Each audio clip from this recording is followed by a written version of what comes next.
pessoal, para você que está chegando nesse vídeo aqui que não assistiu os dois vídeos anteriores, assista os dois últimos vídeos. A gente está falando em facção, pessoas que estão tentando começar, e aqui algumas dicas que pode ser interessante, que pode ser relevante com o tempo para vocês, tá ok?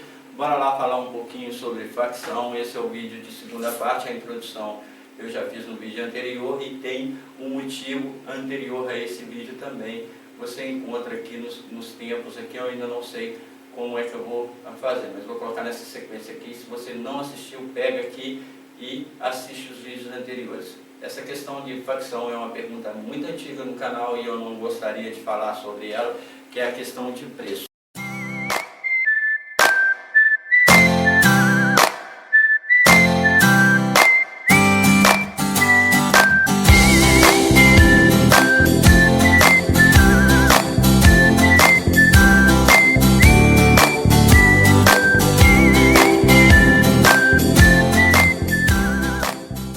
Quanto se cobra, quanto custa determinado tipo de produto, ou fazer determinado tipo de produto é ruim, porque é o seguinte, cada pessoa tem um custo diferente, tá ok, gente? Então, cada um tem uma linha. Bora lá falar um pouquinho sobre isso aí. Bom, eu já falei nos vídeos anteriores, no vídeo anterior, que você precisava olhar a linha na hora de começar, o que você quer fazer para poder estar comprando os equipamentos, e a gente deu uma abertura nisso aí. E eu falei que nesse vídeo eu ia dar alguns pontos, né? Seriam mais ou menos 14 pontos, ao qual pode ser relevante. E depois a gente vai fazer um outro vídeo que é o fechamento disso tudo, tá ok? Eu espero que de alguma forma isso venha contribuir e abrir a mente de você, né, que está tentando iniciar na costura. Gente, é muito comum receber essas perguntas, né? Eu vou largar meu serviço, ou eu perdi meu emprego, eu vou investir em tal máquina. Eu sempre vejo isso, né, por dois lados. Pelo lado positivo, porque a pessoa está buscando uma nova qualificação, está procurando um meio de manter a integridade dela, de trabalhar, mas eu vejo também como, às vezes, como um risco. Isso eu não quero dizer para desanimar ninguém, muito pelo contrário, meu intuito aqui é incentivar e fazer com que você, de alguma forma, permaneça ou cresça. A gente pensa assim, eu pelo menos tenho um pensamento assim, né? Eu não vejo concorrência com ninguém, eu não tenho esse medo de concorrência. Aí eu até conversando com um empresário, ele falou isso comigo, falou assim, Júlio, eu estou sempre atento aos meus concorrentes, eu estou um pouco me ligando para os meus concorrentes. Essa é a minha opinião, sabe por quê? Porque é o seguinte, a concorrência existe quando você não tem qualidade ou quando você não tem competência de se superar. A gente tem que trabalhar sempre com a visão de se superar, né, de aprender e desenvolver. Então a gente tem que aproveitar o melhor de cada tipo de pessoa, tá ok? E de cada tipo de coisa que a gente faz. Então não interessa a concorrência, interessa o que eu estou fazendo, a minha dedicação. O mercado está ruim, mercado ruim sempre houve. Mas o preço está alto, preço alto sempre houve. Mas a gente precisa trabalhar. O meu foco aqui é falar para pessoas que estão tentando trabalhar, tá ok? Então é o seguinte, mesmo com todas as dificuldades, eu não estou falando em ficar rico, em ser bem sucedido, eu estou falando de manter a integridade, conseguir fazer aquilo que se quer. Então eu vou dar aqui alguns pontos que podem ser interessantes para você observar, principalmente você que é novato, tá? Não veja sempre o lado comercial das coisas, veja como as coisas são feitas. A gente está falando aqui em costura comercial, tá? Quando a costura é comercial, você tem que ter mercado de venda, você tem que ter mão de obra qualificada, você tem que ter pessoas que entendam, né? E pessoas que queiram desenvolver, e tecnologias novas sempre é muito bem-vinda, desde que sejam tecnologias que adiante o nosso dia a dia. Se vocês até quiserem, eu vou fazer um vídeo depois falando um pouquinho sobre a invenção da máquina de costura, que eu acho muito interessante. Foi uma das primeiras aulas que eu vi na minha vida quando eu comecei a estudar, né? E é interessante isso, tá ok? Bora lá, vamos falar um pouquinho sobre esses 14 pontos. Bom, primeiro fato que eu digo para um iniciante é o seguinte: se você está iniciando, tá? E pretende trabalhar comercialmente, o seu equipamento é um equipamento industrial, não tem semi-industrial, não tem isso, não tem aquilo. Se você pode investir se você tem esse tipo de equipamento, comece com ele, né? Costurar, você começa a costurar até com uma coisa, mas para quando você entregar com uma peça para venda, o seu equipamento é um equipamento industrial, tá? Então, ter equipamentos e acessórios né? Acessórios, eu digo, aparelhos e peças. E procurar uma linha só para você começar. Porque se você ficar chutando para um lado para o outro, você não aprende nenhuma coisa nem outra, você só tem problema com máquina, né? Mas se você começa a desenvolver e trabalhar dentro de uma linha, aí sim você tem uma maior chance de dominar essa determinada linha. Se você decidir fazer calcinha, vai fazer calcinha. Se decidir fazer pijama, vai fazer pijama. Eu estou falando em produção, tá? E agora falando para faccionista ou para pessoa que está pensando em prestar serviço, a dica eu já dei num vídeo anterior e vou tornar a dizer aqui: observe a demanda de pedido de pessoas que procuram o tipo de serviço que você quer fazer. Tenha os equipamentos para poder fazer isso. Observe se você tem demanda, porque se você está pretendendo prestar serviço, você precisa de uma procura desse serviço que você quer prestar. Essa é a primeira dica que eu vou dar para você. Então tenha os equipamentos, as ferramentas necessárias para você fazer aquilo. Básico, mas tenha ela, tá? Se você pretende prestar serviço para os outros, você tem que pensar o seguinte: você também tem que ter um crescimento. Para você ter um crescimento, você precisa de pessoas. Então não adianta ter um monte de equipamento, um monte de ferramenta e ser uma pessoa sozinha. Aí você tem 10 máquinas e fecha um ombro aqui, levanta de uma cadeira, vai para outra ali, senta lá, vai para outra, e aí você fica o seu dia inteiro ali, às vezes pega uma produção muito grande. Vou citar aqui um caso na época da Copa, onde uma moça pegou 2.000 camisetas e ela não tinha a mínima noção de costura e ela foi todo o dinheiro dela. Tá? Então vamos lá, vamos falar sobre os 14 pontos. Eu vou grifar cada um deles aqui, eu não sei se vai dar tempo, mas esse vídeo vai ficar um pouquinho mais longo e depois a gente faz um outro fechando. Tá? Primeiro ponto, ter o equipamento. Segundo, definir a linha. O que você quer fazer? Quer fazer pijama, quer fazer calcinha, quer trabalhar com malha, né? Então, definir uma linha. Gente, ter uma noção inicial da produção é muito interessante. Saber fazer aquilo, né? Se você não tem noção nenhuma, o melhor a se fazer é trabalhar um tempo para que você possa aprender um pouco, pelo menos a base disso ali, tá? Não vai trabalhar com a pessoa só para aprender, gente, tá? Tem muita gente que faz isso: eu vou trabalhar com fulano só para me aprender, depois eu faço o meu, né?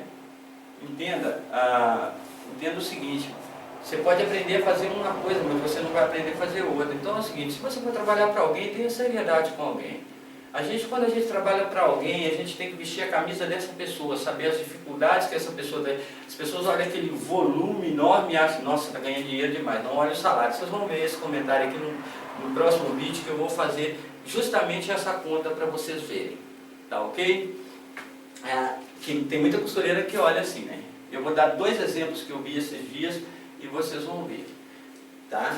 Bom, ter noção de tempo. Ter noção do tempo, que eu quero dizer o seguinte: costura é tempo, não interessa. Principalmente costura comercial.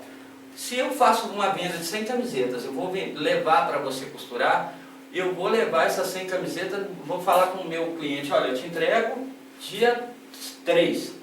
Aí você pega as 100 camisetas que eu tenho que fazer e me entrega no dia 20.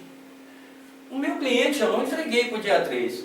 Vamos imaginar da seguinte forma: você sai para ir no supermercado comprar uma determinada tipo de coisa. Chega no supermercado, não tem, o que você faz? Você vai a outro. E assim é a costura. Se você não cumpre com o cliente no prazo, ele vai comprar de outro. O dinheiro está no bolso dele, não no meu bolso, né? E às vezes eu estou investindo e ainda vou ter que pagar você. E se eu não consigo receber, como é que eu vou te pagar? Isso eu estou falando para pessoas pequenas, tá? E isso vale para os dois lados. Se você pôs uma costureira para trabalhar, tenha consciência que chegando no fim do mês ela tem que ter lucratividade. Ou você acha que uma costureira passa o dia inteiro sentada numa máquina e chega no fim do mês, ela vai ganhar ali uma mixaria qualquer que não dá nem para ela comer? Isso acontece, tá? Eu vou mostrar isso numa coisa. Tem gente que não tem noção das necessidades dos outros. Acho que tudo é fácil. Costurar para sobreviver não é fácil, é uma dedicação, é uma profissão, não adianta, né? Bom, ter noção do tempo, né? Que as coisas demoram para ser feitas, pagar por essa, o equivalente a essas demoras, né? Vamos supor que te chega uma etiqueta palito para você pregar nas costas de uma camiseta, né? E você tem uma máquina comum, né? Você não tem a noção do tempo daquilo. E você pega 500 camisetas são 2.000 arremates, aliás, 500 camisetas são 1.000 arremates numa etiqueta Parli. Só de arremate de tempo ali na máquina reta você vai se matar. Então tem que prestar atenção nesse detalhe, tá? Para você assumir, mas eu preciso trabalhar. Você precisa trabalhar, mas você precisa chegar no fim do mês com um trabalho. Então é melhor você assumir menos e concluir aquilo, ou assumir. Também tem costureira que acha que tudo é muito alto os valores, né? Gente, olha, tudo é muito alto, mas não é só a costura. Tem o corte, tem a estampa, tem o tecido, tem um monte de coisa, tem a logística de levar isso até você, né? Então, e também tem empresas que acham que a linha é uma coisa barata, é uma coisa. Então, ter a noção dos tempos de cada coisa, cada custo, é interessante isso aí, tá? Saber o custo de produzir uma determinada coisa seria o item 5, e eu já entrei nele. Então, é o seguinte: o custo de cada coisa, quanto custa cada tipo de coisa, quanto me custa fazer uma camiseta. Então, às vezes é o seguinte, vamos supor que você pegou 10 camisetas, estou dando um exemplo chulo, 10 camisetas brancas e uma no meio do corte inteiro, uma é azul royal e você não tem a linha azul royal. Não estou falando para você ter linha um monte na parede também não, compre só o suficiente. Aí é o seguinte, talvez você vai ter que cobrar as 10 brancas, mas olha, eu pego as 9 brancas, mas essa azul royal não compensa eu comprar essa linha, não tem essa linha, você vai me dar ela? Porque assim, essa cor aí, se eu for comprar ela, me come o valor das 10 camisetas que eu vou fazer ela, porque eu vou ter que comprar 2 cones de uma, 2 cones de outra, e eu não sei se eu vou ter esse azul royal para costurar daqui a 6 meses. E quando chegar no fim do mês, eu tenho que pagar, eu tenho que ter dinheiro no meu bolso. Então, ter noção dos custos é muito interessante, tá? Prestem atenção, observem bem, quando chegar um serviço para você, observem bem os custos que vai ter de cada coisa, aquilo que você não tem condições de fazer, o quanto você vai precisar investir, né? Exemplo, você vai precisar fazer uma camiseta para alguém, são 100 peças, e você precisa de um aparelho de bainha dupla. Eu vou investir no aparelho, eu estou com dinheiro sobrando, eu vou investir no aparelho de bainha dupla, beleza, eu vou ter um aparelho a mais na minha produção, beleza. Se não vai fazer diferença para você, está perfeito. Agora é o seguinte, se você pegou aquilo, para você chegar no fim do mês e ter uma renda, só esse aparelho vai te comer quase que a 100 camisetas, né? A questão do custo dele. Estou dando um exemplo, estou só fazendo por cima, não estou dizendo que isso é 100%, é só para você parar e raciocinar sobre isso. Né? Porque muitas das vezes eu vejo pessoas trabalhando, comprando coisa, comprando, acumulando um monte de coisa que depois não vai ser utilizado. Então prestem atenção nesse tipo de coisa. Para a gente que trabalha com produção, a gente tem que trabalhar resumindo os custos, não é pedindo para os outros baixar as coisas para a gente não, ou então pedindo um valor acima daquilo que é o mercado. É a gente que tem que ter noção, nós é que temos que ter noção, a gente é a gente do FBI, né, gente? Nós é que temos que ter noção dos nossos custos, né? Então, assim, vale a pena você estar avaliando as peças na hora de pegar, tá? Não investir em promessa, isso é muito interessante, é o que eu vou dizer sobre não investir em promessa, porque essa semana aconteceu com uma amiga minha, Adriana, de Goiânia, eu falei que ia falar nela aqui, Adriana me mandou aqui há umas 2 semanas atrás um pedido de ajuda, vendo se o equipamento dela servia para a linha que a pessoa prometeu ela o serviço, e ela acho que ia fazer pijamas. E a Adriana virou para assim, olha Júlia, eu estou com esse equipamento aqui, você acha que dá para entrar? Eu olhei e falei assim, não dá. A pessoa falou que vai trazer serviço para mim e tal. Beleza, né? Promessa de trabalho, todos nós precisamos trabalhar. Aí ela falou assim, não, então tá, então eu vou investir também nas outras coisas que eu preciso e tal. Isso aqui, inclusive, ela até me pediu uma opinião agora, que ela está comprando uma galoneira. Mas ela investiu em outras coisas e tal. Bom, hoje, no dia de hoje, ela falou comigo, olha Júlio, você lembra daquela mulher que me prometeu o serviço lá para pijamas, isso e aquilo? Sim. Pois é, ela não me deu o serviço. E não apareceu mais para trazer o serviço. Ou seja, ela investiu um monte, chegou na última hora, a pessoa largou ela na mão. Né? Então, quer dizer, não invista em promessa, gente. Quando uma pessoa te prometeu alguma coisa, se possível, faça um contrato, tá? Se possível. Nem sempre é possível para quem é pequeno, mas tudo bem. Avalie bem, bata de frente, você vai me dar isso mesmo porque eu vou investir.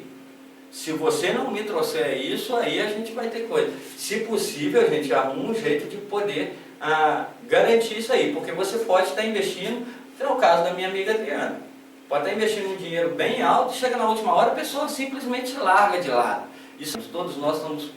Eu falo de costura comercial, eu não falo aqui de costura por hobby, tá? Então o compromisso é uma coisa que te faz continuar no mercado. Se você cumpre com aquilo que você falou, você vai para frente, as pessoas se tornam confiáveis, você passa a estar trabalhando. Tenho 20 anos de trabalhando nisso aqui, gente. Tá? Já passei por várias dificuldades, não nego. Já passei por cheque sem fundo, já passei por isso, mas nunca fiquei rico. Mas pelo menos nunca fiquei sem trabalho. E o dia que eu ficar sem trabalho, eu sou capaz de trabalhar só para mim. Você entendeu? Então quer dizer, você tem que investir em você, não investir em promessas. Se você quer realmente costurar, invista em você. Principalmente comercialmente, tá? Então sempre tenha seriedade com aquilo que você está fazendo, tanto com os seus clientes, não sai copiando o serviço dos outros, não. Faça o seu, põe aquilo que veio na sua cabeça e faça, ok? Não trabalhar sem referência, também já falei sobre isso antes, já nesse assunto, né? Então procure sempre a referência de quem você quer trabalhar. Existe um monte de rato no supermercado, existe um monte de rato eu chamo de rato, tá, gente? As pessoas que desaparecem, prometem um monte e desaparecem, porque o rato é o primeiro a pular do navio, né? Então é o seguinte, quando uma pessoa chegar para te prometer um serviço, olha as referências dele, sabe? Observa as ideias dele. Eu estou com ideia de fazer isso, fazer aquilo. Ideia só não funciona. A pessoa tem que ter para você um endereço fixo, tá? De preferência, pega tudo que você puder dele, até a placa do carro, tá? Para você saber onde é que essa pessoa está. Tá? Porque tem muita gente que vem entrar serviço, desaparece, é cheque sem fundo. Se você já passou por isso, coloca um comentário aqui no fundo, no canal. Eu não quero que dê nomes de ninguém, tá? Mas é situações que a gente passa, tá? Então, observe esse tipo de coisa. Procure as referências de quem você está trabalhando, os locais fixos, se não é... E não estou dizendo para você não trabalhar para pessoas pequenas. Eu estou dizendo para você procurar referências, né? Onde mora, o CNPJ, esse tipo de coisa. E depois vocês vão entender o porquê que eu vou falar isso, tá? Outra coisa que eu vou falar com vocês, você que é novo, está começando agora, ter noção trabalhista. Existe uma lei, né, que estão até mexendo muito nela, que é as de direitos trabalhistas, tá? Então eu vou dizer para você que é pequeno e está começando. Se você pensa, coloca uma costureira, tira ela lá da casa dela, coloca ela na sua casa, coloca ela no seu trabalho, tira outra de lá e coloca ela para cá e tal, saiba, você está empregando.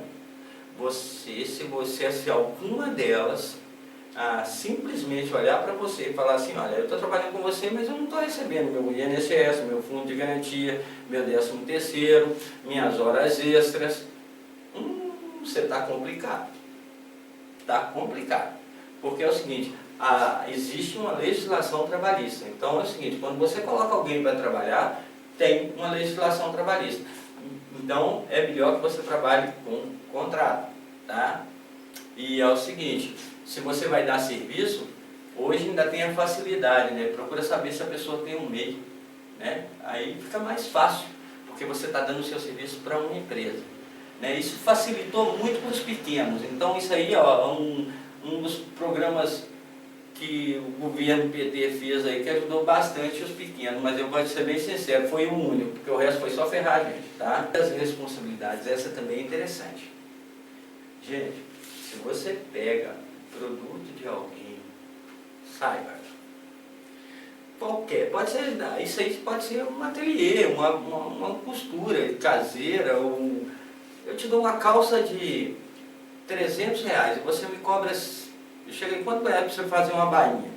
e aí eu te dou uma bainha para você fazer, e você pega minha calça de R$300 e quando deixa ela pega frango, né? Gente, você fez o serviço errado. Às vezes por causa de R$5 você vai pagar 300, tá? Então saber das suas responsabilidades é interessante. No caso de facções, uma das responsabilidades fundamentais é o prazo, tá? Cumprir com os prazos, tanto de pagamento. Se você falou que vai pagar dia 15 ou dia 10, combinou esse dia de pagamento, não é dia 12, não é dia 13, não é dia 14, não é dia 21. Né? Eu tenho uma empresa aqui que chegou perto de mim e ela falou: olha, Júlio, você entrega o trabalho assim, um determinado empresário chegou perto de mim e falou: você entrega o trabalho assim e a gente paga 2 meses depois. Eu falei assim: mas as minhas contas fecham no fim do mês. Tá? Não tem conversa. Eu não pego cheque sem fundo, não adianto, aliás, eu não pego cheque, não trabalho com cheque, tá? Não adianta falar comigo. Prazo para pessoa desconhecida sem chance, pegou a mercadoria, paga, tá? Isso em confecção, em que for, tá? Então isso é fundamental. Se eu não conheço o cliente, se é um cliente que eu já conheço há muitos anos, que eu tenho referência, que eu tenho consciência de quem é, agora vem cá, pegou a mercadoria, não sei para onde vai, não tenho telefone, não tenho nada da pessoa e ele vai me dar um cheque, né, se você resolver aceitar, no mínimo confira a identidade da pessoa que está te dando, ou então o CPF, o CNPJ. Tá? Eu não faço isso, não tem esse negócio comigo, porque é o seguinte, gente, a pior coisa que tem é você chegar no fim do mês esperando um pagamento e a pessoa não vem te pagar. E a sua conta de luz chega, a sua conta de linha chega, o seu cartão de crédito, que você comprou agulha, que você pagou um mecânico, que você comprou um aparelho, tudo chega. E o pagamento não chegou, e aí você começa a ficar louco, né? Você começa a tirar de dentro da sua casa para colocar no... Aí você pede seu marido emprestado, aí tira do salário, que era para você poder ir comer uma pizza com seu marido, para poder pagar uma conta que uma pessoa vai vir te pagar daqui a 15 dias. Prazos são fundamentais, então tenha referência, tá? Agora, outra coisa interessante, essa vai para o lado da facção. Não adianta também você ter tudo isso e não ter qualidade.